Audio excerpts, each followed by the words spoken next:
Hello future doctors, कैसे हैं आप लोग। स्वागत है आप सबका हमारे आपके इस प्यारे से YouTube channel brain teacher biology में। हर दिन की तरह आज आप लोग के लिए कोई कोर्स लेकर नहीं आए हैं। आज मतलब कि भूल गए बनाना कोई कोर्स या फिर नोट करना कहीं से। तो आज सीधा सीधे हम लोग पढ़ाई के मुद्दे पे चलते हैं। क्या क्या पढ़ाई कर रहे थे वहीं चलते हैं। हम लोगों ने पढ़ा था cell the unit of life. ये तो पढ़ ही रहे थे। चैप्टर का नाम याद होना जरूरी है, cell the unit of life. इसमें हमने बहुत सारा चीज़ कवर कर लिया था। हम लोग सेल ऑर्गेनल्स के बारे में पढ़ रहे थे। सेल ऑर्गेनल्स के बारे में पढ़ रहे थे। क्या पढ़ रहे थे? Cell organelles. सेल ऑर्गेनल्स में हमने इसको दो पार्ट में डिवाइड किया था। Indo membrane system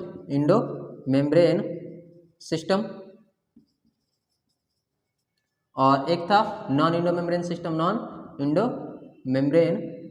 system. ठीक है। इसमें से इंडो मेम्ब्रेन सिस्टम में हमने 4 ऑर्गेनल्स के बारे में पढ़ना था। Endoplasmic reticulum, Golgi apparatus, lysosome और वैक्यूल। ये 4 endoplasmic reticulum, Golgi apparatus, lysosome और वैक्यूल, ये 4 ऑर्गेनल्स के बारे में पढ़ना था यहाँ पे। किसमें? हम लोग को इंडो मेम्ब्रेन सिस्टम में, जो हम लोग चारों पढ़ के कंप्लीट कर लिए हैं। पिछला लेक्चर में चारों कंप्लीट हो गया था। ठीक है। आज हम लोग पढ़ने वाले हैं non Indo membrane system. Non Indo membrane system में जो जो ऑर्गेनल आते जाएगा एक एक करके हम बताते जाएंगे। आज हम लोग पढ़ने वाले हैं माइटोकॉन्ड्रिया और पढ़ेंगे प्लास्टिड। माइटोकॉन्ड्रिया और प्लास्टिड पढ़ेंगे आज। ठीक है। ये दोनों नॉन इंडो मेम्ब्रेन सिस्टम है। और भी बहुत सारा नॉन इंडो मेम्ब्रेन सिस्टम आएगा, जैसे न्यूक्लियस पढ़ेंगे, राइबोसोम पढ़ेंगे, साइटोस्केलेटन पढ़ेंगे, और क्या पढ़ेंगे? फ्लैजिला और सिलिया पढ़ेंगे। फ्लैजिला एंड सिलिया पढ़ेंगे। ये सब पढ़ेंगे। और भी होगा, 2-4 और भी होगा, छूट रहा होगा। ठीक है। लेकिन आज क्या पढ़ेंगे? आज हम लोग माइटोकॉन्ड्रिया और प्लास्टिड, ये दोनों को टारगेट लेकर चलेंगे कि ये दोनों खत्म हो जाए। ठीक है। स्टार्ट करें आज का पढ़ाई। कल जो पढ़ा है, कल के वीडियो में है, जरूर देखिएगा कल वाला वीडियो। ठीक है। कल वाला वीडियो में ये गोल्जी एपरेटस, लाइसोसोम और वैक्यूल, ये तीनों समाप्त किए थे। इससे पहले हम लोग इंडोप्लाज्मिक रेटिकुलम पढ़े थे, सेल वॉल पढ़े थे, प्लाज्मा मेम्ब्रेन के बारे में पढ़े थे। प्लाज्मा मेम्ब्रेन क्या होता है, उसका कौन सा मॉडल होता है, मॉडल उसका किसने दिया था, प्लाज्मा मेम्ब्रेन में क्या क्या चीज़ प्रेजेंट होता है, उसका फंक्शन क्या है, सब पढ़े थे। ठीक है। नई वीडियो देखे हैं तो वीडियो का लिंक आपको डिस्क्रिप्शन में मिल जाएगा, उसका प्लेलिस्ट का लिंक, उसमें सारा वीडियो आपको मिल जाएगा उस प्लेलिस्ट में, इस चैप्टर का। ठीक है। तो आज हम लोग स्टार्ट कर रहे हैं माइटोकॉन्ड्रिया। ठीक है।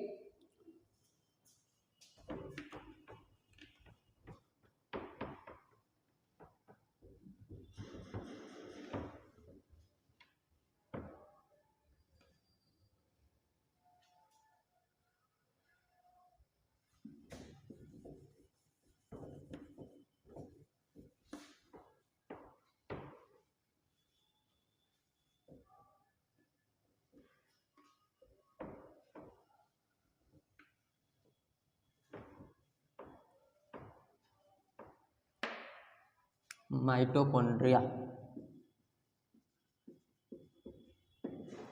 क्या पढ़ना है इसको? माइटोकॉन्ड्रिया। कोई माइटोचॉन्ड्रिया नहीं ना पढ़ रहा है, CH का च, माइटोचॉन्ड्रिया नहीं, माइटोकॉन्ड्रिया पढ़ना है इसको। ठीक है।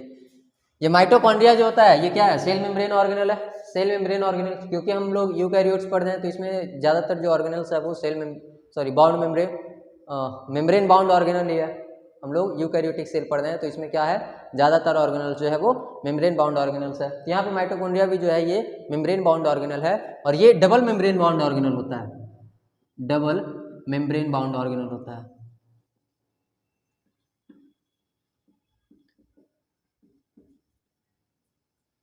ये डबल मेम्ब्रेन बाउंड ऑर्गेनल होता है माइटोकॉन्ड्रिया। ठीक है। ये माइटोकॉन्ड्रिया जो है, इसके लिए एक लाइन यूज किया जाता है, power house of the cell. Power house of the cell, cell का पावर हाउस कहा जाता है। अब क्यों कहा जाता है, इस पे चर्चा थोड़ी देर में करते हैं। पहले इसका स्ट्रक्चर के बारे में देख लेते हैं। इसका शेप कैसा होता है, साइज कितना होता है, थोड़ा सा ये देख लेते हैं। ये जान लिया कि डबल मेम्ब्रेन बाउंड ऑर्गेनल होगा, मतलब इसके ऊपर 2 मेम्ब्रेन का कवरिंग होगा। ठीक है। इसका शेप जो होता है ना, इसका शेप वैसे NCERT सॉसेज शेप का लिखा है, शेप का, या सॉसेज शेप को ही सिलेंड्रिकल लिखा है, सिलेंड्रिकल, ठीक है, सिलेंड्रिकल शेप, सॉसेज शेप को ही सिलेंड्रिकल बोलते हैं। जस्ट सॉसेज जो होता है थोड़ा सा तिरछा होता है, थोड़ा सा तिरछा होता है इस टाइप का, ठीक है, इसको बोलते हैं सॉसेज शेप। बट सिलेंड्रिकल है तो गोल गोल ही, सिलेंडर जैसा ही है, ठीक है, बट थोड़ा सा कर्व होता है, इसीलिए इसको बोलते हैं सॉसेज शेप। और इसी शेप का होता है ये कौन, माइटोकॉन्ड्रिया। इसका साइज जो है, साइज में इसका डायमीटर जो है, डायमीटर ये 0.2 से 1 माइक्रोमीटर तक वेरी करता है। और इसका जो लेंथ है, लेंथ ये वेरी करता है 1 से 4.1 माइक्रोमीटर तक। वैसे ये काम का चीज़ है नहीं, ये सब कहीं, ये सब डाटा जो है कोई एग्जाम में पूछता है नहीं, बट फिर भी बता दिया जा रहा है। इसका साइज में डायमीटर इसका कितना होता है 0.2 to 1 माइक्रोमीटर, और इसका लेंथ कितना होता है 1 to 4.1 माइक्रोमीटर। ये होता है माइटोकॉन्ड्रिया का साइज। शेप समझ में आ गया, सॉसेज शेप का होता है, या फिर सिलेंड्रिकल शेप बोल सकते हो, सॉसेज शेप इसको बोलते हैं, ठीक है। अब इसका जो स्ट्रक्चर है वो देखेंगे कि ये डबल मेम्ब्रेन बाउंड ऑर्गेनल होता है, और उसके बाद देखेंगे उसका फंक्शन, जिसमें हम लोग को पता चल जाएगा कि इसको power house of the cell क्यों बोलते हैं, ठीक है। इसका डबल मेम्ब्रेन बाउंड ऑर्गेनल वाला स्ट्रक्चर बना है, इसको नोट कीजिए जल्दी से, इसके बाद बनाते हैं वो वाला डबल मेम्ब्रेन बाउंड ऑर्गेनल वाला स्ट्रक्चर। हम इस शेप का नहीं बनाएंगे, शेप तो एक्चुअली ये होता है, बट इस शेप का हम नहीं बनाएंगे, जो हमको मतलब कि हम लोग को बनाने में आसानी हो, हम लोग को, हमको नहीं, हमको और तुमको भी वही वाला स्ट्रक्चर बनाएंगे। मिटा है?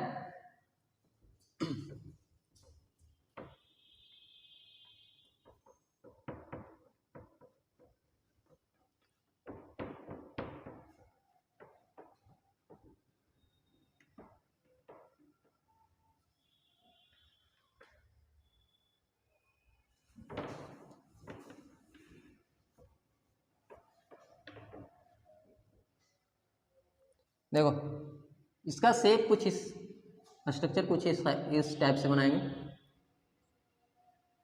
डबल मेम्ब्रेन है, डबल मेम्ब्रेन बनाना पड़ेगा, बट अंदर वाला मेम्ब्रेन जो है ना वो कुछ इस टाइप का होता है। अंदर वाला जो मेम्ब्रेन है वो कुछ इस टाइप का होता है, मतलब मेम्ब्रेन का इनफोल्डिंग हो जाता है, इनर मेम्ब्रेन का इनफोल्डिंग हो जाता है। जो इनर मेम्ब्रेन है उसका थोड़ा सा इनफोल्डिंग हो जाता है, और आउटर मेम्ब्रेन जो है वो कंटिन्यूअस रहता है, ठीक है। ये इसका आउटर मेम्ब्रेन है, आउटर मेम्ब्रेन, बाहर वाला आउटर मेम्ब्रेन। ये इसका इनर मेम्ब्रेन है, इनर मेम्ब्रेन। और बीच में जो स्पेस दिख रहा है ना, आउटर और इनर के बीच में जो स्पेस है, इसको बोलते हैं inter membranal space, inter membrane space, inter membrane space, ठीक है। ये आउटर मेम्ब्रेन है, ये इनर मेम्ब्रेन है, और बीच में जो स्पेस खाली जगह है उसको क्या बोलते हैं, इंटर मेम्ब्रेन स्पेस। और ये इनर मेम्ब्रेन के द्वारा जो अंदर का बना हुआ एक स्पेस है, ये वाला जो स्पेस है, ये स्पेस होमोजीनियस मिक्सचर से भरा हुआ होता है। ये स्पेस जो है ये किससे भरा होता है, होमोजीनियस मिक्सचर से भरा हुआ होता है, जिसको हम लोग क्या बोलते हैं, इसको बोलते हैं हम लोग मैट्रिक्स। इसको क्या बोलते हैं, मैट्रिक्स। मैट्रिक्स है क्या, homogeneous mixture, homogeneous mixture, homogeneous mixture, जो कि इस अंदर वाले कंपार्टमेंट को, अंदर वाले स्पेस को भर के रखा है, ठीक है। अब यहाँ पे जो इनर मेम्ब्रेन का जो इनफोल्डिंग है, यहाँ पे ये देखो इनर मेम्ब्रेन का जो इनफोल्डिंग है, वैसे इनर मेम्ब्रेन को अगर हम लोग पूरा बनाएं तो कुछ इस टाइप का बनेगा, रेगुलर में कुछ इस टाइप का बनेगा। बट इनर मेम्ब्रेन का क्या हो गया है, इनफोल्डिंग हो गया। इनर मेम्ब्रेन का क्या हो गया, इनफोल्डिंग हो गया। तो इनके अंदर जो इनफोल्डिंग हुआ है, इसके साइड में इनफोल्डिंग होता है मैट्रिक्स के साइड में। इसमें जो इनफोल्डिंग हुआ है इसको क्या बोलते हैं, इसको बोलते हैं क्रिस्टे, इसको क्रिस्टे बोलते हैं। Infoldings of inner membrane, inner membrane के इनफोल्डिंग को क्या बोलते हैं, क्रिस्टे बोलते हैं, ठीक है। अब इसके बारे में बताया जाता है कि ये दोनों जो मेम्ब्रेन है ना, ये दोनों जो मेम्ब्रेन है, दोनों मेम्ब्रेन, इसके पास अपना स्पेसिफिक एंजाइम होता है, इसके पास अपना स्पेसिफिक एंजाइम होता है। एनसीईआरटी का एक लाइन लिखा हुआ है, the two membrane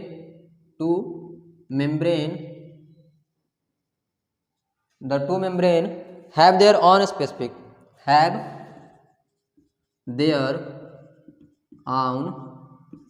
specific enzymes associated with the mitochondrial function,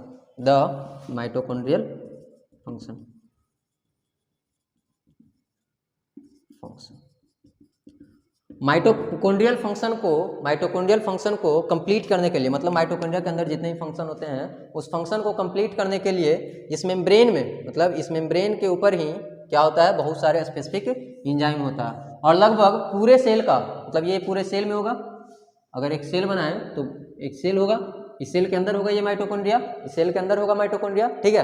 तो इसमें क्या है, जो एंजाइम्स होता है लगभग पूरे सेल का 70% एंजाइम जो होता है वो माइटोकॉन्ड्रिया के अंदर होता है। About 70% of the total enzymes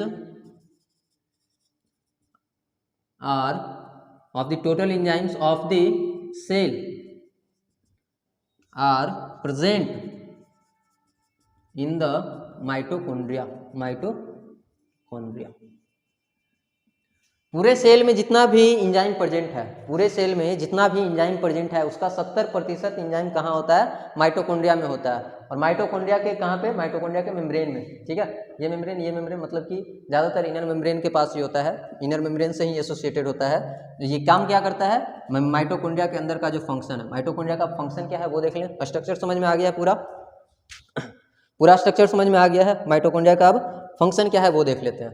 ये फंक्शन में ही काम करता है ना, पूरा माइटोकॉन्ड्रियल फंक्शन को वर्कआउट करता है कौन, ये स्पेसिफिक एंजाइम जो इसमें प्रेजेंट है, लगभग कितना 70% टोटल एंजाइम का, टोटल जितना भी सेल के अंदर एंजाइम है उसका 70% एंजाइम सिर्फ और सिर्फ माइटोकॉन्ड्रिया में प्रेजेंट होता है। भाई माइटोकॉन्ड्रिया कौन सा ऐसा काम कर रहा है जिस इतना एंजाइम लेके बैठा है, ठीक है। और तो और इसके अंदर और भी एक बात भूल गया, क्या है इसमें, नहीं इसके लिए हाँ। अब इसका फंक्शन देखो, स्ट्रक्चर समझ में आया है। स्ट्रक्चर दो मेम्ब्रेन है, दो मेम्ब्रेन बाउंड ऑर्गेनल है, डबल मेम्ब्रेन बाउंड ऑर्गेनल, एक आउटर मेम्ब्रेन, इनर मेम्ब्रेन, दोनों के बीच आउटर मेम्ब्रेन और इनर मेम्ब्रेन के बीच का जो स्पेस है उसको इंटर मेम्ब्रेन स्पेस बोल रहे हैं। इनर मेम्ब्रेन के अंदर का जो स्पेस है, वो एक होमोजीनियस मिक्सचर से भरा हुआ है, उस मिक्सचर को क्या बोल रहे हैं, मैट्रिक्स बोल रहे हैं, ठीक है। उस मिक्सचर को क्या बोल रहे हैं, मैट्रिक्स बोल रहे हैं। इनर मेम्ब्रेन का कुछ इनफोल्डिंग हो गया है, इनर मेम्ब्रेन जो है वो इनफोल्ड कर दिया है मैट्रिक्स की तरफ, उसको इनफोल्डिंग को क्या बोल रहे हैं, क्रिस्टे बोल रहे हैं। इसका सिंगुलर टर्म हम लोग यूज करते हैं, सिंगुलर टर्म क्रिस्टा। क्रिस्टे का मीनिंग गलत है, क्रिस्टा ये सिंगुलर वर्ड होता है इसके लिए, ठीक है। क्रिस्टे प्लुरल वर्ड है, क्रिस्टे कौन सा वर्ड है, प्लुरल वर्ड है, और इसका सिंगुलर वर्ड है क्रिस्टा, ठीक है। अब इसका फंक्शन देखो, स्ट्रक्चर समझ में आ गया है, ये स्ट्रक्चर है, ये तो पूरा सेल बनाया था, इसको मिटा दे सकते हैं।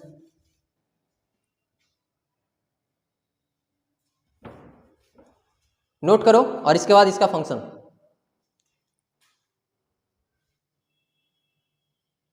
हो गया।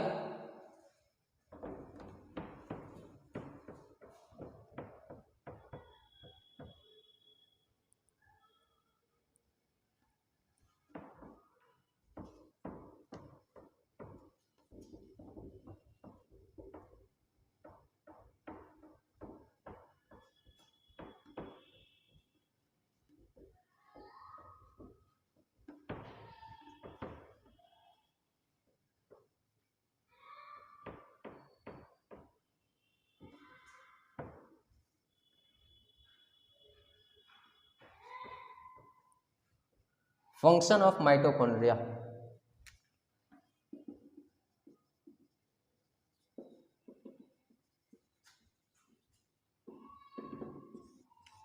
माइटोकॉन्ड्रिया का मेन फंक्शन होता है, एनर्जी का प्रोडक्शन करना, इसीलिए इसको power house of the cell बोलते हैं। माइटोकॉन्ड्रिया का मेन फंक्शन क्या है, एनर्जी का प्रोडक्शन करना, इसीलिए इसको क्या बोलते हैं, power house of the cell, ठीक है। इसके लिए लिखा जाता है, it is the main site of energy production in the form of ATP. Energy production का मेन साइट माना जाता है इसको, मतलब हमारे बॉडी में जितना भी एनर्जी का प्रोडक्शन होता है हमारे बॉडी के अंदर, वो सेल के अंदर होता होगा। एनर्जी का प्रोडक्शन सेल के अंदर कौन करता है? माइटोकॉन्ड्रिया करता है। इसीलिए माइटोकॉन्ड्रिया को बोलते हैं power house of the cell, क्योंकि पावर हाउस किसको बोलते हैं? जहाँ से एनर्जी मिलता है उसको पावर हाउस बोलते हैं। तो सेल को एनर्जी कहाँ से मिल रहा है? सेल को एनर्जी मिल रहा है माइटोकॉन्ड्रिया से। माइटोकॉन्ड्रिया बना रहा है एनर्जी को, ठीक है, किसके फॉर्म में? एनर्जी किसके फॉर्म में बनाता है? एटीपी के फॉर्म में, ठीक है। इसीलिए माइटोकॉन्ड्रिया को क्या बोलते हैं? Power house of the cell बोलते हैं। यहाँ पे करता क्या है एक्चुअली, हमारे बॉडी में जो ग्लूकोज होता है ना, मतलब हमारे बॉडी में जितना भी न्यूट्रिएंट्स जाता है वो अल्टीमेटली ग्लूकोज के फॉर्म में टूट जाता है और ग्लूकोज से ही क्या बनता है? एटीपी बनता है। बनाता कैसे है ये देखो, ये ग्लूकोज का फॉर्मूला C6H12O6, ये ग्लूकोज रहा। वैसे energy, main site of energy production in the form of ATP by aerobic respiration. Aerobic respiration पढ़े हो? एरोबिक रेस्पिरेशन ये तो 7th क्लास में पढ़ना होता है। एरोबिक रेस्पिरेशन और एनारोबिक रेस्पिरेशन, दो टाइप का रेस्पिरेशन होता है। नहीं पढ़े हो या पढ़ के भूल गए हो तो कोई दिक्कत नहीं, यहाँ पे बता रहे हैं कि एरोबिक रेस्पिरेशन होता क्या है। रेस्पिरेशन का मतलब पहले समझते हो, पहले ये रेस्पिरेशन का मतलब समझो। रेस्पिरेशन का मतलब होता है breakdown of nutrients to get energy. Respiration का मतलब ये नहीं होता है श्वास लेना श्वास छोड़ना, जो हम लोग ऑक्सीजन ले रहे हैं और कार्बन डाइऑक्साइड छोड़ रहे हैं, वो रेस्पिरेशन नहीं होता है। वो क्या कहलाता है? रेस्पिरेशन का ही एक प्रोसेस होता है जिसको हम लोग ब्रीदिंग कहते हैं, ठीक है। बट रेस्पिरेशन क्या होता है? रेस्पिरेशन कुछ अलग ही होता है। न्यूट्रिएंट्स का ब्रेकडाउन होना, हमारे बॉडी में जो भी न्यूट्रिएंट्स है उसका ब्रेकडाउन होके उससे एनर्जी मिलना, ये क्या कहलाता है? ये कहलाता है रेस्पिरेशन, ठीक है। ये रेस्पिरेशन कहलाता है। और यहाँ पे दो टाइप का रेस्पिरेशन होता है, एक एरोबिक रेस्पिरेशन होता है और एक एनारोबिक रेस्पिरेशन होता है। इधर सरकारी जगह में लिख लें, दिख रहा है ऊपर ना सरकारी जगह? हाँ दिख रहा है, बट सर अच्छे से नहीं दिख रहा। देखो अब ठीक है, दिख रहा। कितना रेस्पिरेशन कितने टाइप का होता है? रेस्पिरेशन जो होता है ये दो टाइप का होता है। एक होता है एनारोबिक रेस्पिरेशन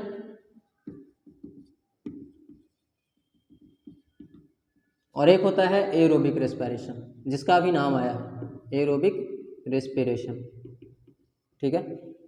एनारोबिक रेस्पिरेशन का मतलब समझ में आया? फूड का ब्रेकडाउन, मतलब न्यूट्रिएंट्स का ब्रेकडाउन होके एनर्जी का प्रोडक्शन होना। तो एनारोबिक रेस्पिरेशन क्या होता है? यहाँ पे विदाउट ऑक्सीजन, बिना ऑक्सीजन के प्रेजेंस में, विदाउट ऑक्सीजन या in the absence of respiration occurs in the absence of oxygen. Oxygen के अब्सेंस में जहां पे रेस्पिरेशन होता है उसको बोलते हैं एनाएरोबिक रेस्पिरेशन, और जहां पे ऑक्सीजन के प्रेजेंस में होता है रेस्पिरेशन उसको बोलते हैं एरोबिक रेस्पिरेशन। तो यहाँ पे एरोबिक रेस्पिरेशन की बात कर रहा है। माइटोकॉन्ड्रिया के अंदर क्या होता है? एरोबिक रेस्पिरेशन होता है, और एरोबिक रेस्पिरेशन में ये क्या है? ग्लूकोज है। ग्लूकोज एक टाइप ऑफ न्यूट्रिएंट्स है, ठीक है। ग्लूकोज का ब्रेकडाउन होगा, मतलब न्यूट्रिएंट्स का ब्रेकडाउन होगा किसके प्रेजेंस में? ऑक्सीजन के प्रेजेंस में, और ये क्या बनाएगा? कार्बन डाइऑक्साइड बनाएगा, वाटर बनाएगा, और क्या बनाएगा यहाँ से? एटीपी। ये एनर्जी मिलेगा, ये क्या है? एनर्जी, ठीक है। तो अभी मिल गया, न्यूट्रिएंट्स का ब्रेकडाउन हो गया ऑक्सीजन के प्रेजेंस में, तो ये क्या हो गया? एरोबिक रेस्पिरेशन हो गया, और यहाँ पे एनर्जी मिल गया। ये रिएक्शन जो होता है, ये रिएक्शन कहाँ होता है? ये होता है माइटोकॉन्ड्रिया के अंदर, ठीक है। ये रिएक्शन कहाँ होता है? माइटोकॉन्ड्रिया के अंदर। इसीलिए माइटोकॉन्ड्रिया को क्या बोला जाता है? माइटोकॉन्ड्रिया को बोला जाता है power house of the cell, ठीक है। और इसके बारे में कुछ और जानकारी लेना है। फंक्शन बस इतना ही था, फंक्शन में बस इतना ही पढ़ना था इसके। हाँ, इसके बाद क्या पढ़ना है? इसके बाद पढ़ना है कि ये माइटोकॉन्ड्रिया जो होता है ना, माइटोकॉन्ड्रिया,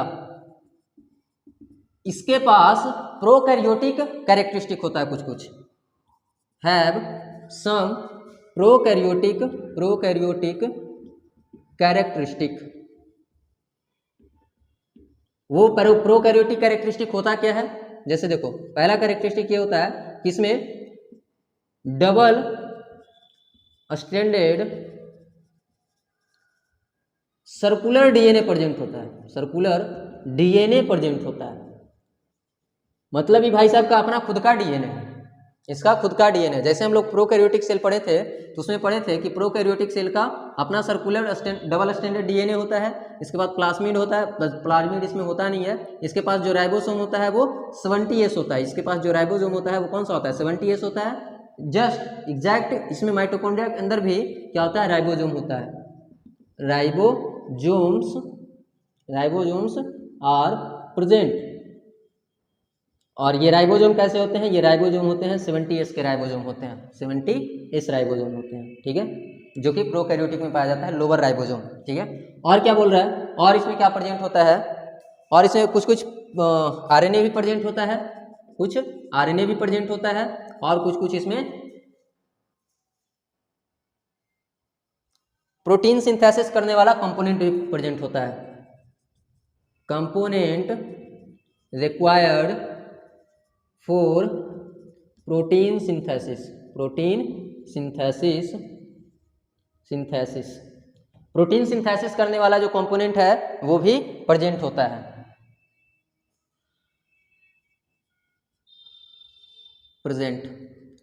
वो कंपोनेंट भी प्रेजेंट होता है जो कुछ कुछ प्रोटीन का सिंथेसिस कर सके, मतलब प्रोटीन का सिंथेसिस माइटोकॉन्ड्रिया के अंदर भी हो सकता है। क्यों, क्योंकि वो कंपोनेंट्स इसमें प्रेजेंट होता है, इसका खुद का आरएनए प्रेजेंट होता है, माइटोकॉन्ड्रिया के अंदर खुद का आरएनए होता है, राइबोसोम भी प्रेजेंट होता है 70S वाला, और क्या प्रेजेंट होता है डबल स्टैंडर्ड सर्कुलर डीएनए, इसका खुद का डीएनए भी प्रेजेंट होता है, जो कि ये सब पढ़े थे, ये तो हम लोग पढ़े थे कहाँ, प्रोकैरियोटिक सेल में double standard circular DNA present होगा, और राइबोसोम, ये दोनों कहाँ पढ़े थे, प्रोकैरियोटिक सेल में, प्रोकैरियोटिक सेल में, ठीक है। और ये कहाँ प्रेजेंट है, माइटोकॉन्ड्रिया में भी प्रेजेंट है। तो कह सकते हैं कि माइटोकॉन्ड्रिया के पास कुछ कुछ प्रोकैरियोटिक वाला कैरेक्टरिस्टिक है, ठीक है। अब पता है जब यूकैरियोटिक सेल जब स्टार्ट किए थे तो वहाँ पे हमको एक चीज़ बताना चाहिए था कि यूकैरियोटिक सेल का इवोल्यूशन कैसे हुआ, यूकैरियोटिक सेल बना कैसे, तो वो थोड़ा सा यहाँ पे डिस्कस कर लेते हैं, क्योंकि ये अभी बता दिए हैं तो यहाँ पे समझ में आ गया है, यहाँ पे समझ में आ गया होगा। इसके बाद हम लोग अगर डिस्कस कर लें कि यूकैरियोटिक सेल इवॉल्व कैसे हुआ है तो इसके बाद समझ में आ जाएगा। तो इससे पहले माइटोकॉन्ड्रिया पढ़ लिए हैं, अब प्लास्टिड पढ़ लेते हैं। माइटोकॉन्ड्रिया हो गया खत्म, इतना ही माइटोकॉन्ड्रिया पढ़ना था।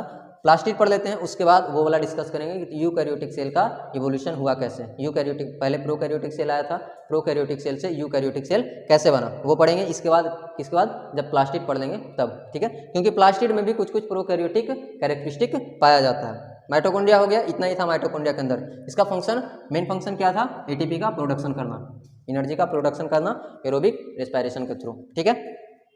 मिटाएं इसको।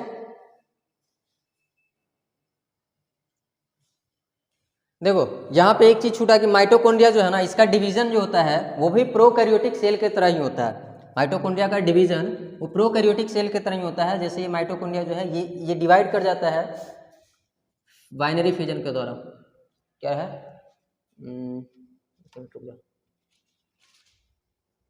Divided by binary fission, divided by binary fission,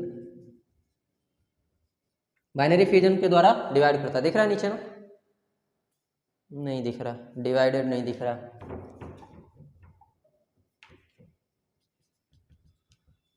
divided by binary fission, binary fission के द्वारा ही डिवाइड करता है। मतलब जब सेल डिवाइड कर रहा होता है, जब मान लो ये सेल है, इस सेल का ये माइटोकॉन्ड्रिया है, ये सेल का माइटोकॉन्ड्रिया है। जब सेल डिवाइड करेगा तो माइटोकॉन्ड्रिया को भी डिवाइड होना पड़ेगा। एक माइटोकॉन्ड्रिया है एक सेल में, तो जब सेल 1 से 2 बनेगा, जब सेल 1 से 2 बनेगा तो माइटोकॉन्ड्रिया को भी डिवाइड करना पड़ेगा। माइटोकॉन्ड्रिया जो है वो भी डिवाइड होगा।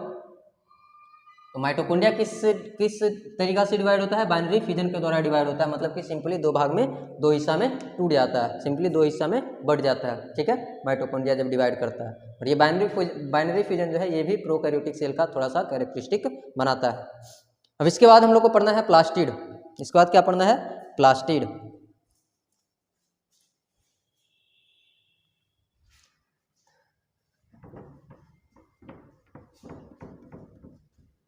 नोट कर लिया था, नहीं नोट किया तो वीडियो को बैक करो, पॉज करो और नोट करो।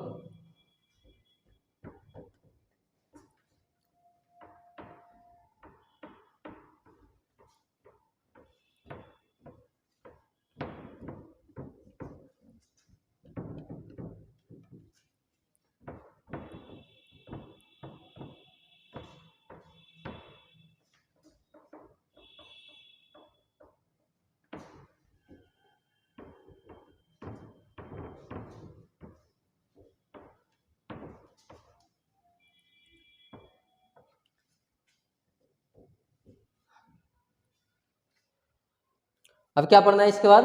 प्लास्टिड।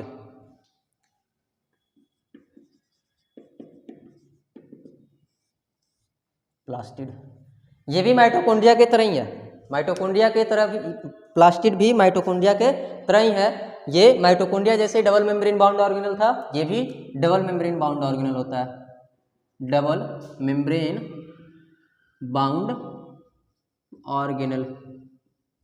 ये जो है डबल मेम्ब्रेन बाउंड ऑर्गेनल, ये जो लगभग सारे प्लांट में पाया जाता है, present in all plant cell, all plants. And एक और होता है यूग्लेनोइड, यूग्लेनोइड, यूग्लेनोइड का मीनिंग, हाँ सही है, यूग्लेनोइड। ये यूग्लेनोइड जो है ये एक प्रोटिस्टा होता है। ये क्या होता है? प्रोटिस्टा होता है। सर ये प्रोटिस्टा क्या है? हम बता चुके हैं, बहुत बार बताए हैं कि पूरे धरती पे जितने भी ऑर्गेनिज्म है उसको 5 किंगडम में डिवाइड किया गया है, उसमें से एक किंगडम प्रोटिस्टा भी था। प्रोटिस्टा का ही मेंबर है यूग्लेनोइड। प्लांट एक किंगडम ही है, तो जितने भी प्लांट होते हैं उसमें प्लास्टिड प्रेजेंट होता है, ठीक है। प्लांट के कौन से सेल में, प्लांट के कौन से सेल में? Present in all plants and euglenoid, present के मीजोफिल सेल, कहाँ प्रेजेंट होता है? Mesophyll cells of leaf, mesophyll cells of leaf. ये जो लीफ होता है ना, लीफ के अंदर कुछ टाइप के सेल्स होते हैं, उसमें से एक मीजोफिल सेल्स भी होता है। ये मान लो लीफ है, ठीक है, ये मान लो लीफ है। लीफ में क्या होता है? लीफ में एक टाइप का सेल होता है जिस सेल का नाम होता है मीजोफिल सेल। ये क्या होता है? Mesophyll sales. इस मीजोफिल सेल के अंदर ही प्रेजेंट होता है, प्रेजेंट होता है क्या? इस मीजोफिल सेल के अंदर ही प्रेजेंट होता है प्लास्टिड, प्लास्टिड।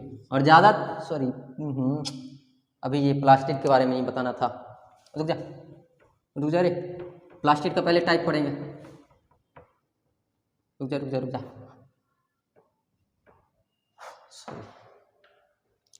यार, क्लोरोप्लास्ट के बारे में पढ़ना था, वो मीजोफिल सेल में प्रेजेंट होता है, हम प्लास्टिड के बारे में बता रहे थे।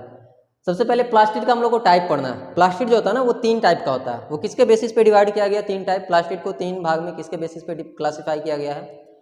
प्लास्टिड में ना कुछ पिगमेंट बियर होता है, मतलब प्लास्टिड के अंदर कुछ पिगमेंट्स बनते हैं, उस पिगमेंट्स के बेसिस पे ही, उस पिगमेंट के बेसिस पे ही प्लास्टिड को 3 भाग में क्लासिफाई किया गया, ठीक है।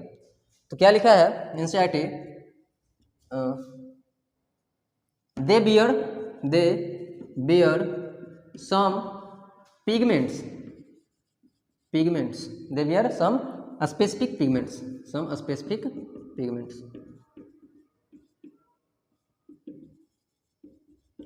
और ये स्पेसिफिक पिगमेंट जो है कलर को प्लांट्स को स्पेसिफिक कलर देते हैं, गिव अ स्पेसिफिक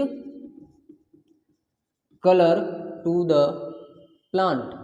प्लांट्स के पास जो उतने सारे कलर्स होते हैं वो किनके वजह से होते हैं? इन्हीं स्पेसिफिक पिगमेंट्स की वजह से होते हैं। और ये पिगमेंट्स प्रेजेंट कहाँ होते हैं? ये पिगमेंट्स प्रेजेंट होते हैं प्लास्टिड के अंदर। ये पिगमेंट्स कहाँ प्रेजेंट होते हैं? प्लास्टिड के अंदर, ठीक है। और प्लास्टिड को इसी पिगमेंट के बेसिस पे प्लास्टिड को 3 भाग में क्लासीफाई किया गया है। प्लास्टिड का हम लोग को 3 टाइप पढ़ना है, 3 टाइप। किसके बेसिस पे? On the basis of pigments present. कौन कौन सा पिगमेंट प्लास्टिड के अंदर प्रेजेंट है उसी के बेसिस पे प्लास्टिड को 3 भाग में क्लासिफाई किया गया है। पहला क्लोरोप्लास्ट, दूसरा क्रोमोप्लास्ट, फिर है ल्यूकोप्लास्ट। ये 3 प्लास्टिड का टाइप है। किसके बेसिस पे? पिगमेंट के बेसिस पे, ठीक है। देखो यहाँ पे ये क्लोरोप्लास्ट जो है, क्लोरोप्लास्ट, इसमें 2 पिगमेंट प्रेजेंट होता है। एक तो क्लोरोफिल, जिसका नाम तुम लोग बचपन से सुनते आ रहे हो, क्लोरोफिल एक पिगमेंट है जो किसके अंदर प्रेजेंट होता है? क्लोरोप्लास्ट के अंदर प्रेजेंट होता है। एक और पिगमेंट प्रेजेंट होता है जिसका नाम होता है कैरोटीनॉइड पिगमेंट, ठीक है। इसमें 2 पिगमेंट प्रेजेंट है, कौन कौन सा? Chlorophyll and carotenoid. कैसे लिखा है? Carotenoid. Pigments carotenoid pigments are present. ठीक है, यहाँ पे ये क्लोरोफिल जो है ना, क्लोरोफिल इसका एक फंक्शन होता है, या फिर पूरा क्लोरोप्लास्ट का ही फंक्शन बोल दो, या फिर क्लोरोफिल का सिर्फ फंक्शन बोल दो। क्लोरोफिल का फंक्शन क्या होता है? इट या दे एब्जॉर्ब सनलाइट, ये सनलाइट को एब्जॉर्ब करता है। Sunlight for essential for photosynthesis, essential for photosynthesis. ये सनलाइट को एब्जॉर्ब करता है। ये क्लोरोप्लास्ट के अंदर जो क्लोरोफिल पिगमेंट है, वो क्लोरोफिल पिगमेंट का काम क्या होता है? वो सनलाइट को एब्जॉर्ब करता है फोटोसिंथेसिस करने के लिए। बचपन में पढ़े होंगे फोटोसिंथेसिस, प्रकाश संश्लेषण की क्रिया। उसमें प्रकाश का जो प्रकाश संश्लेषण की क्रिया में जो होता है वो क्या होता है? सूर्य का प्रकाश जरूरी होता है प्रकाश संश्लेषण करने के लिए। प्रकाश संश्लेषण करके फोटोसिंथेसिस करके प्लांट क्या करते हैं? अपना फूड बनाते हैं। ठीक है, तो उस फोटोसिंथेसिस करने के लिए सनलाइट होना जरूरी है। सनलाइट को ऑब्जर्व करके कौन रखता है? सनलाइट को ऑब्जर्व करता है क्लोरोफिल। क्लोरोफिल किसमें प्रेजेंट है? क्लोरोप्लास्ट में। क्लोरोफिल क्या है? Type of plastid. ठीक है, इतना कंफर्म हो गया, समझ में आ गया इतना।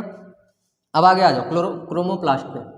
क्रोमोप्लास्ट में फैट सोल्यूबल कैरोटीनॉइड होता है। देखो यहाँ भी कैरोटीनॉइड है, यार इसका नाम कैरोटीनॉइड, कैरोटीनॉइड, अब बोलोगे सही से कैरोटीनॉइड।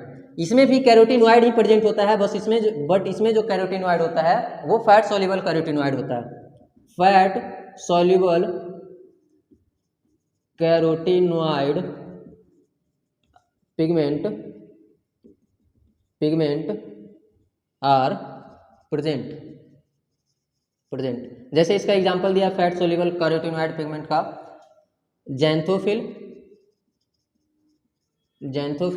और एक कैरोटीन।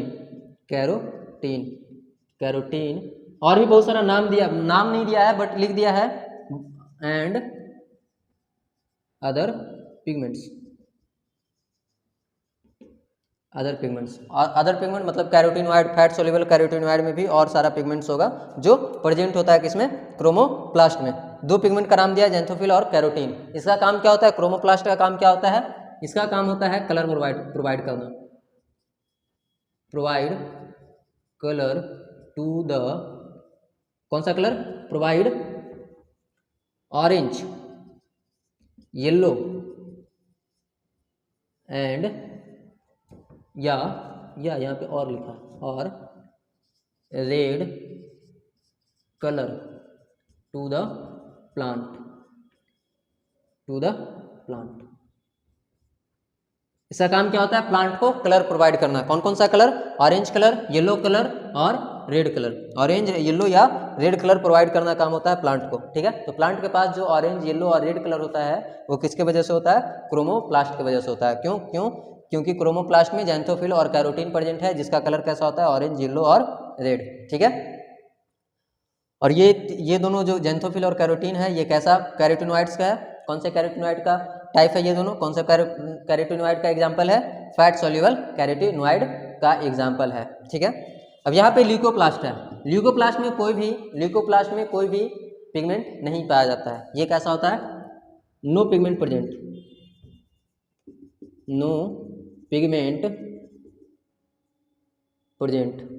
कोई भी पिगमेंट इसमें प्रेजेंट नहीं होता है, इसीलिए ये क्या होता है? कलरलेस होता है। बट इसका काम क्या होता है? इसका फंक्शन होता है न्यूट्रिएंट स्टोरेज। इसके पास कोई भी पिगमेंट नहीं होता है, इसीलिए ये कलरलेस होता है। बट इसका एक फंक्शन होता है न्यूट्रिएंट स्टोरेज का। ये न्यूट्रिएंट को स्टोर करने का काम करता है ल्यूकोप्लास्ट। उसके बेसिस पे, न्यूट्रिएंट स्टोरेज के बेसिस पे भी ल्यूकोप्लास्ट को 3 भाग में क्लासिफाई किया गया है। ल्यूकोप्लास्ट का 3 टाइप देख लें। ऊपर वाला मिटाएं, ये नोट कीजिए, ऊपर वाला इसको मिटाते हैं, या फिर पूरा नोट कीजिए, हम मिटाते हैं, उसके बाद ल्यूकोप्लास्ट समझाते हैं। ये समझ में आ गया है ना? 3 टाइप प्लास्टिड का, किसके बेसिस पे? पिगमेंट के बेसिस पे। कौन कौन सा पिगमेंट किसमें प्रेजेंट है उसके बेसिस पे प्लास्टिड का 3 टाइप। पहला क्लोरोप्लास्ट, जो हम लोग बचपन से सुनते आ रहे हैं कि जिसके अंदर क्या होगा? क्लोरोफिल होगा। बस क्लोरोप्लास्ट का नाम भले बचपन से नहीं सुने हैं, बट क्लोरोफिल का नाम जरूर बचपन से सुने हैं। और क्लोरोफिल किसके अंदर होता है? क्लोरोप्लास्ट के अंदर होता है। इतना ध्यान रखना है। क्लोरोफिल का काम क्या होता है? सनलाइट को अब्जॉर्ब करना। सनलाइट क्यों चाहिए?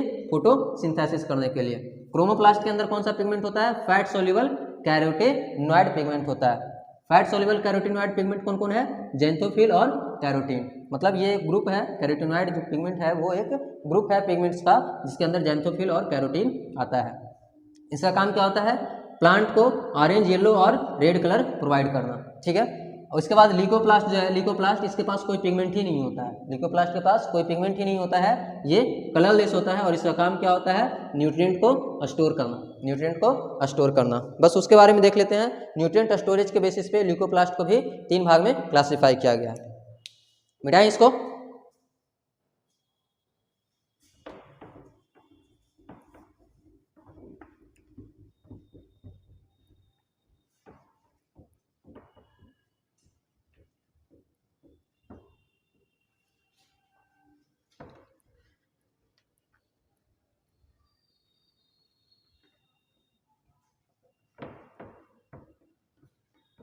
क्लोरोप्लास्ट के बारे में हम लोग को फुल डिटेल पढ़ना है। क्रोमोप्लास्ट और ल्यूकोप्लास्ट के बारे में पूरा जानकारी नहीं लेना है, बट क्लोरोप्लास्ट के बारे में हम लोग को फुल डिटेल पढ़ना है, क्योंकि फोटोसिंथेसिस भी आगे हम लोग को पढ़ने के लिए आएगा। फोटोसिंथेसिस एक चैप्टर है, photosynthesis in the higher plant. Chapter का नाम लिखवाए होंगे, याद ही होगा आप लोग से, तो यही उम्मीद कर रहे हैं कि याद होना चाहिए चैप्टर का नाम। क्या दिख रहा था हम लोग को? ल्यूकोप्लास्ट। ल्यूकोप्लास्ट ल्यूकोप्लास्ट को 3 भाग में डिवाइड किया गया। किसके बेसिस पे? न्यूट्रिएंट स्टोरेज के बेसिस पे। कौन कौन सा न्यूट्रिएंट स्टोर करेगा? न्यूट्रिएंट कितने टाइप का होता है? वैसे 5 टाइप का होता है। विटामिन भी होता है, मिनरल्स भी आता है न्यूट्रिएंट के अंदर, बट हम लोग किसको यूज करेंगे यहाँ पे? प्रोटीन, फैट और कार्बोहाइड्रेट। देखो, पहला होता है एमाइलोप्लास्ट, फिर दूसरा है इलायोप्लास्ट, फिर है एल्यूरोप्लास्ट। ये 3 टाइप है ल्यूकोप्लास्ट का, एमाइलोप्लास्ट, इलायोप्लास्ट और एल्यूरोप्लास्ट, ठीक है। एमाइलोप्लास्ट जो है ये स्टोर करता है कार्बोहाइड्रेट को, कार्बोहाइड्रेट को स्टोर करता है। ये वाइल को स्टोर करता है, OIL, उल्टा कर दो, OIL। ये किसको स्टोर करेगा? स्टोर वाइल्स या फैट्स, ठीक है, वाइल्स या फैट्स को स्टोर करेगा। एल्यूरोप्लास्ट जो है ये प्रोटीन को स्टोर करेगा। किसको? प्रोटीन को। Store protein. इलायोप्लास्ट को याद करने का तो एक तरीका मिल गया, OIL, वाइल को स्टोर करेगा, वाइल्स को स्टोर करेगा या फैट को स्टोर करेगा। एमाइलोप्लास्ट को कैसे याद किया जाए सर? कार्बोहाइड्रेट किसके फॉर्म में? ये स्टार्च के फॉर्म में। किसके फॉर्म में स्टोर करेगा? स्टार्च के फॉर्म में स्टोर करेगा। और स्टार्च के फॉर्म में क्यों स्टोर करेगा कार्बोहाइड्रेट को? क्यों? क्योंकि ये प्लांट में है और प्लांट का जो ग्लूकोज है वो किसके फॉर्म में स्टोर होता है? स्टार्च के फॉर्म में स्टोर होता है। इसीलिए कार्बोहाइड्रेट किसके फॉर्म में स्टोर करेगा? स्टार्च के फॉर्म में। कौन? एमाइलोप्लास्ट, ठीक है।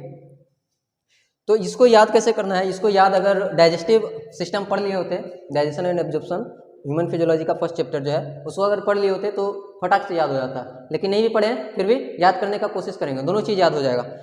एमाइलेज एक इंजाइम है, एमाइलेज एज आया है ना, ये एक इंजाइम होगा। क्या है? ये एक डाइजेस्टिव इंजाइम है, नाम याद रखना है, डाइजेस्टिव इंजाइम। इसका काम क्या होता है? डाइजेस्टिव इंजाइम है और इसका काम क्या होता है? डाइजेशन करना काम होगा, डाइजेशन ऑफ कार्बोहाइड्रेट। देखो दोनों चीज़ याद हो जाएगा। कार्बोहाइड्रेट का डाइजेशन कौन करता है? एमाइलेज इंजाइम करता है।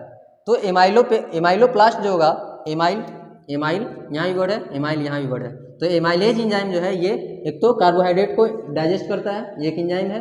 तो एमाइल वर्ड से रिलेटेड ही एमाइलोप्लास्ट जो है ये किसको स्टोर करेगा? कार्बोहाइड्रेट को ही स्टोर करेगा, ठीक है। एल्यूरोप्लास्ट के लिए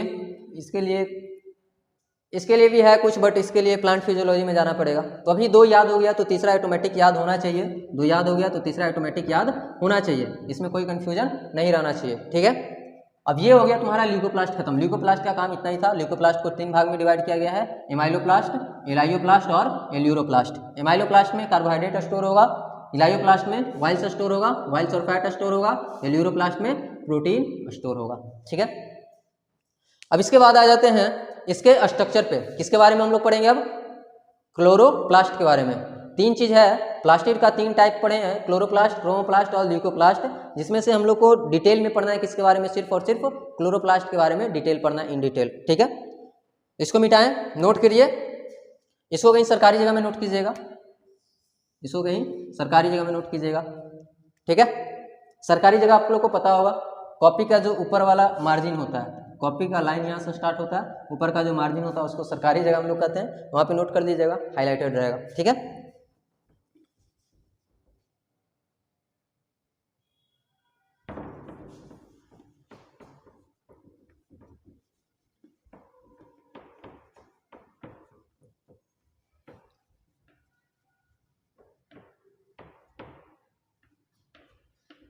अब हम लोग को पढ़ना है क्लोरोप्लास्ट।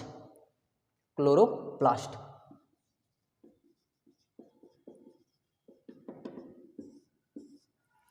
ये क्लोरोप्लास्ट जो होता है, इसके बारे में अभी थोड़ा देर पहले बता रहे थे, जो गलती से प्लास्टिड में हम लोग बता रहे थे वो क्लोरोप्लास्ट में बताना चाहिए था।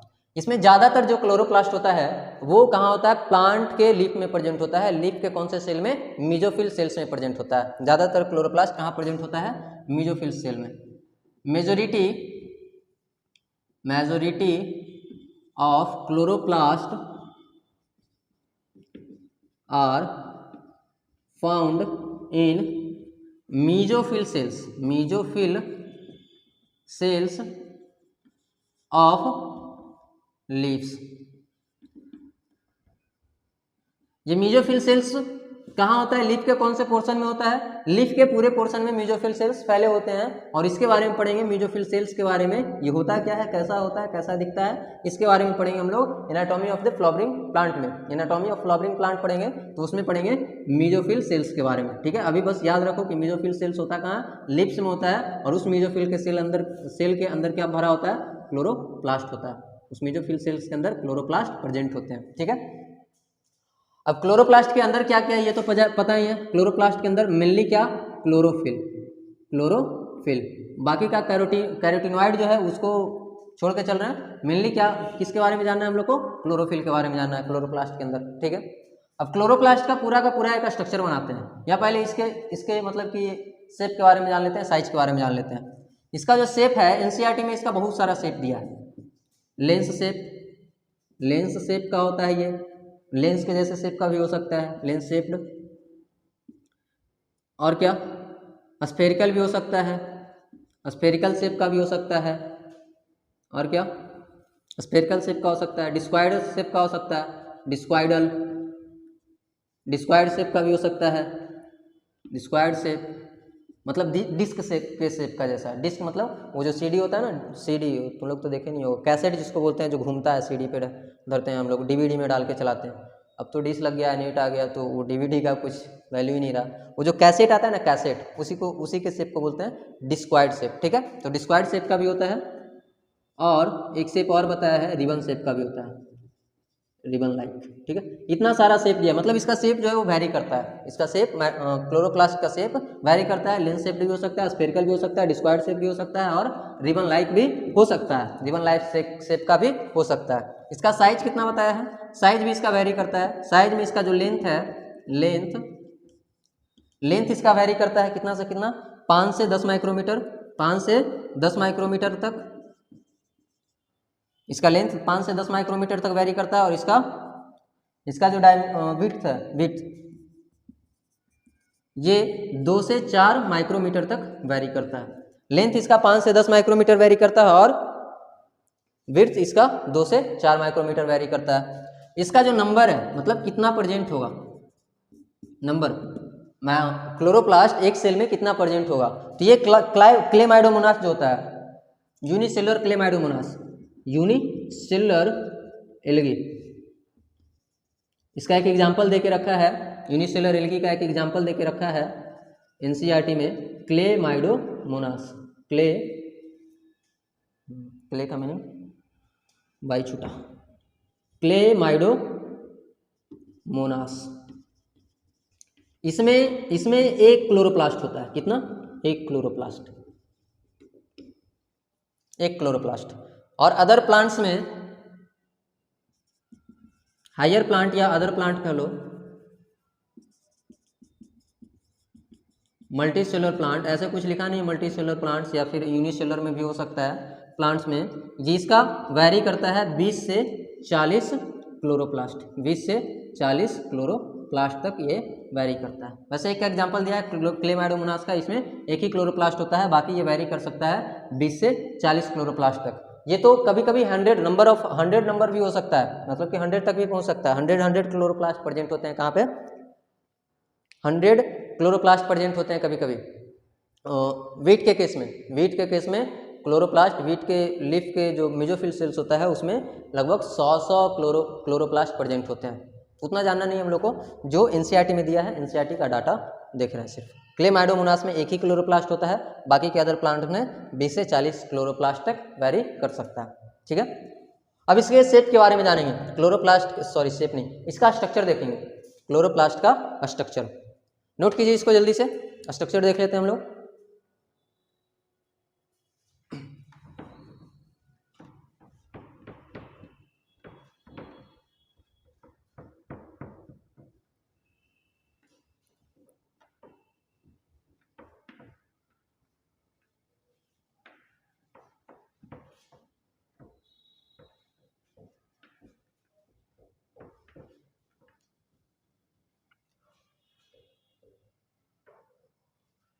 क्या बोले कि ये डबल मेम्ब्रेन स्ट्रक्चर होता है, डबल मेम्ब्रेन बाउंड ऑर्गेनल होता है। ठीक है, तो यहाँ पे डबल मेम्ब्रेन बनाना पड़ेगा।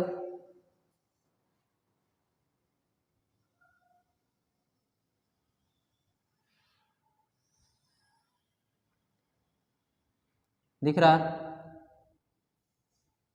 ये एक मेम्ब्रेन हो गया, ये एक मेम्ब्रेन हो गया। दो मेम्ब्रेन का ये स्ट्रक्चर है। ये आउटर मेम्ब्रेन होगा, सिंपल आउटर मेम्ब्रेन, ये इनर मेम्ब्रेन होगा।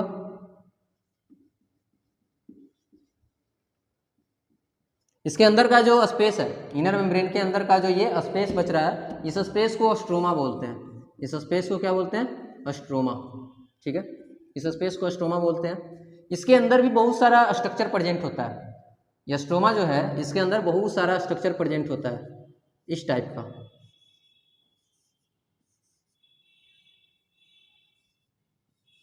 जैसे लगता है नहीं, सिक्का हम लोग सरियाते हैं ना, जब सिक्का सरियाते हैं तो एक के ऊपर एक धरते जाते हैं तो ढेर सारा सिक्का हो जाता है, तो उसको क्या बोलते हैं, सिक्का का एक पाइलअप बना दिए, एक पाया बना दिए, जिसको कहते हैं पाइलअप ऑफ द कॉइन्स। एक सिक्का नीचे रखें, फिर उसके ऊपर दूसरा, फिर इसके ऊपर तीसरा, मतलब उसी की तरह लग रहा है ये कॉइन्स की तरह, कि कॉइन्स को हम लोग पाइलअप कर दें, कॉइन्स को अगर एक साथ अरेंज कर दें तो उसी की तरह लग रहा है ये। अब ये है क्या, वो अभी समझाते हैं, वो अभी बताते हैं ये है क्या। पहले देख लो, ये कुछ इस तरह का स्ट्रक्चर इसमें प्रेजेंट होता है।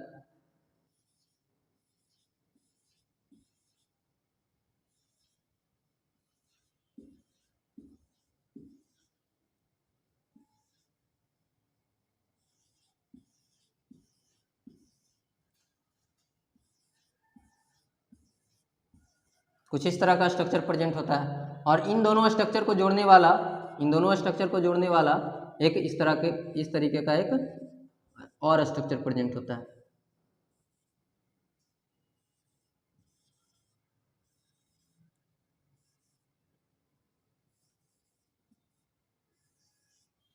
ठीक है, ये जो दिख रहा है एक एक स्ट्रक्चर को, ये जो दिख रहा है यहाँ पे एक एक स्ट्रक्चर को हम लोग थाइलाक्वाइड बोलते हैं। क्या बोलते हैं, थाइलाक्वाइड। दिख रहा है ना, लगता है मार्कर में इंक खत्म हो रहा है। थाइलाक्वाइड वैसे दिख रहा है थोड़ा थोड़ा, थाइलाक्वाइड। इस स्ट्रक्चर को क्या बोलते हैं, थाइलाक्वाइड बोलते हैं। ये पूरा जो स्ट्रक्चर है, ये पूरा जो स्ट्रक्चर बना है, कितना थाइलाक्वाइड है, 1 2 3 4 5, मतलब कि और भी थाइलाक्वाइड हो सकता है, बट इतना थाइलाक्वाइड से जो पूरा स्ट्रक्चर बना है, इस पूरे स्ट्रक्चर को बोलते हैं ग्रेनम। क्या बोलते हैं, ग्रेनम। ये ग्रेनम सिंगुलर वर्ड है, ग्रेनम जो है ये सिंगुलर वर्ड है, इसके लिए प्लूरल वर्ड होता है ग्रैना, ग्रैना। ठीक है, ग्रेनम और ग्रैना। यहाँ पे ये जो जोड़ने वाला जो लाइन है, इसको जोड़ने वाला जो लाइन है, इसको बोलते हैं, ऊपर नहीं दिख रहा होगा, अयुब के ऊपर नहीं दिख रहा होगा, पक्का नहीं दिख रहा होगा। इसको जोड़ने वाला जो लाइन होता है, इसको क्या बोलते हैं, इसको बोलते हैं stromal, stromal lamella, stromal lamella. ठीक है, सारा कुछ हो गया ना। थैलाकॉइड बोलते हैं। हर एक ये जो गोल जैसा स्ट्रक्चर है, कॉइन जैसा स्ट्रक्चर, इसको क्या बोलते हैं? थैलाकॉइड बोलते हैं। और ढेर सारे थैलाकॉइड को मिला के, मतलब कि ढेर सारा थैलाकॉइड अगर एक ही पे स्टैक कर गया है तो उसको क्या बोलते हैं? उसको बोलते हैं ग्रेनम, उसको बोलते हैं ग्रेनम, ठीक है। और ये दो ग्रेनम को, दो ग्रेनम, एक ग्रेनम ये, एक ग्रेनम ये, दो ग्रेनम को जोड़ने वाला जो लाइन है, दो ग्रेनम को जोड़ने वाला जो मटेरियल है, उसको क्या बोलते हैं? स्टोमल लैमिला बोलते हैं, ठीक है। ये अंदर के पूरे स्पेस को, इसके पूरे स्पेस को, क्लोरोप्लास्ट के अंदर के पूरे स्पेस को क्या बोलते हैं? स्ट्रोमा बोलते हैं। बाहर वाले मेम्ब्रेन को आउटर मेम्ब्रेन, अंदर वाले मेम्ब्रेन को इनर मेम्ब्रेन। इतना समझ में आया है? अब यहाँ पे एक थैलाकॉइड बना रहे हैं इस तरीके का। ये क्या बना है? थैलाकॉइड। थैलाकॉइड के अंदर, ये थैलाकॉइड है, थैलाकॉइड के अंदर जो है स्पेस, इसको ल्यूमेन बोलते हैं। इसको क्या बोलते हैं? Lumen, lumen of the thylakoid. इसी में प्रेजेंट होता है क्लोरोफिल। क्या प्रेजेंट होता है? Chlorophyll, chlorophyll present. क्लोरोफिल किसमें प्रेजेंट होगा? थैलाकॉइड में। थैलाकॉइड के लुमेन में क्लोरोफिल प्रेजेंट होता है, ठीक है। कुछ कुछ क्लोरोफिल स्ट्रोमल लैमेला के ऊपर भी प्रेजेंट होता है। कुछ कुछ जो क्लोरोफिल होता है वो स्ट्रोमल लैमेला के ऊपर भी प्रेजेंट होता है। वो पढ़ेंगे जब हम लोग फोटोसिंथेसिस पढ़ रहे होंगे। फोटोसिंथेसिस जब पढ़ेंगे तो वहाँ पे पता चलेगा कि स्ट्रोमल लैमेला के ऊपर कौन कौन सा क्लोरोफिल प्रेजेंट होता है। वैसे क्लोरोफिल का बहुत सारा टाइप होता है, chlorophyll A, chlorophyll B, chlorophyll C, इस तरह का, ठीक है। ये क्लोरोफिल कहाँ प्रेजेंट होगा? थैलाकॉइड के ल्यूमेन में। थैलाकॉइड के ल्यूमेन में क्लोरोफिल प्रेजेंट होगा, ठीक है। और क्या है? कुछ छूटा नहीं? हाँ, यहाँ पे एक चीज बताना था कि स्ट्रोमा के अंदर, ये जो स्ट्रोमा है, स्ट्रोमा के अंदर कुछ कुछ चीजें प्रेजेंट होती है। इसमें इंजाइम्स प्रेजेंट होता है, कुछ कुछ इंजाइम्स प्रेजेंट होता है। और ये इंजाइम क्या काम करता है? For the synthesis of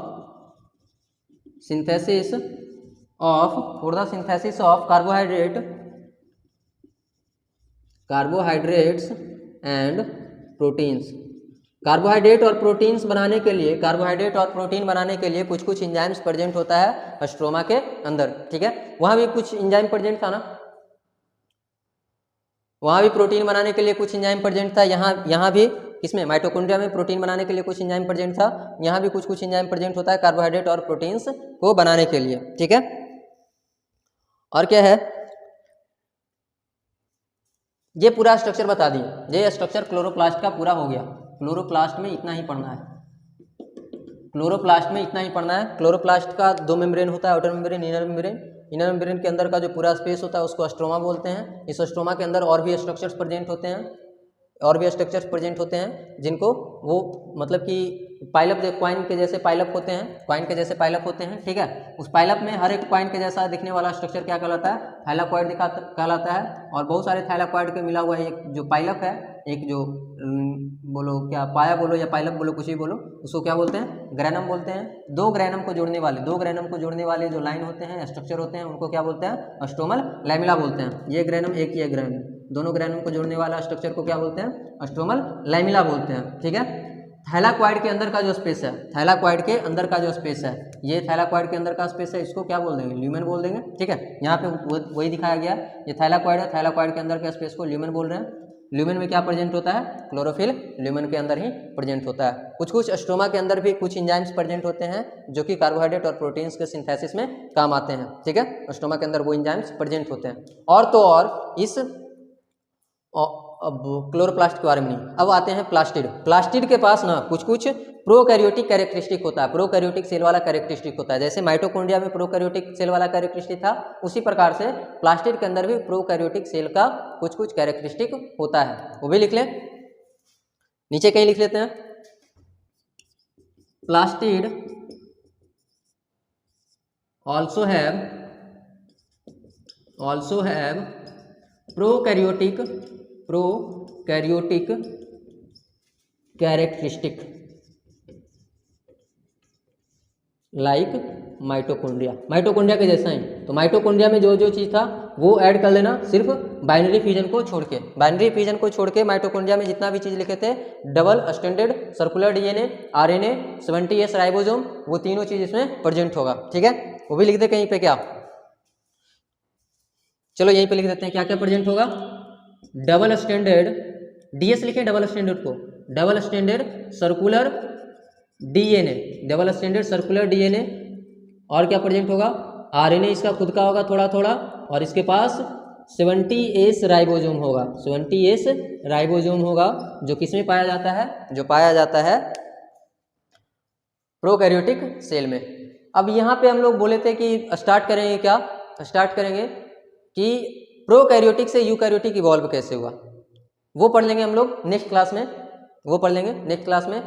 next class में हम लोग को क्या पढ़ना है उसको लिख लेते हैं कहीं पे, तुम लोग भी लिख लो, तुम लोग भी लिख लो, कमेंट करके बोल देना एक बार कि क्या पढ़ना है नेक्स्ट क्लास में। नेक्स्ट क्लास में हम लोग को पढ़ना है, उसको बोलते हैं ना इंडो सिम्बायोटिक्स थ्योरी, क्या बोलते हैं उसको, Indo symbiotic theory, Indo symbiotic theory. इसी थ्योरी में हम लोग को समझना है कि प्रोकैरियोटिक से यूकैरियोटिक इवॉल्व कैसे हुआ, बस थोड़ा सा चीज़ है, ज़्यादा नहीं पढ़ना है उसमें, ठीक है। उसके बाद और जो भी ऑर्गेनल्स बच गए, आज 2 बड़े बड़े ऑर्गेनल्स समाप्त हो गए हैं, ये दोनों बड़ा ऑर्गेनल्स माना जाता है सेल के अंदर का, ठीक है। एक हो गया माइटोकॉन्ड्रिया और एक हो गया ये कौन, प्लास्टिड, ठीक है। माइटोकॉन्ड्रिया जो है वो लगभग सारे सेल्स में प्रेजेंट होते हैं, सही प्रकार के प्लांट सेल हो एनिमल सेल हो, सही प्रकार के सेल में प्रेजेंट होते हैं। बट ये प्लास्टिड जो है ये सिर्फ किस में प्रेजेंट होता है, प्लांट्स में प्रेजेंट होता है, और किसमें, यूग्लियोनॉइड में प्रेजेंट होता है। एनिमल्स में ये प्लास्टिड प्रेजेंट नहीं होते हैं। अगर एनिमल्स में भी प्रेजेंट होते तो क्या होता है, हम लोग भी फोटोसिंथेसिस कर रहे होते हैं, हम लोग भी ग्लूकोज अपने से बना रहे होते हैं, ठीक है, लेकिन ऐसा कुछ होता नहीं है, हम लोग में ये प्रेजेंट नहीं होता प्लास्टिड। एनिमल सेल्स में जितने भी एनिमल्स हैं या जितने भी हेट्रोट्रॉफिक एनिमल है ना, जो मतलब कि अपना खाना खुद से नहीं बना सकते, उसमें प्लास्टिड प्रेजेंट नहीं होता। प्लास्टिड सिर्फ और सिर्फ प्लांट और यूग्लियोनॉइड में प्रेजेंट होगा। आज के लिए इतना ही, इसको नोट कर लीजिएगा, थोड़ा सा साइड हो जाते हैं, स्क्रीनशॉट लेके या पॉज करके नोट कर लीजिएगा। और आज के लिए इतना ही, बाकी मिलते हैं अगले क्लास में, ठीक है। और हाँ, एक बात बोलना भूल गया, वीडियो अच्छा लगा हो तो लाइक कीजिएगा, चैनल को सब्सक्राइब कीजिएगा और शेयर करना ना भूलिएगा, शेयर जरूर से ज़रूर कीजिएगा, ठीक है, ताकि आपके दोस्तों को भी फ़ायदा हो सके। सर नहीं चाहते हैं कि दोस्त को फ़ायदा हो, हम अकेले अकेले पढ़ लेंगे, नहीं रे, उसको भी पढ़ाओ ना, उसको भी पढ़ने का हक है, ठीक है। चलो।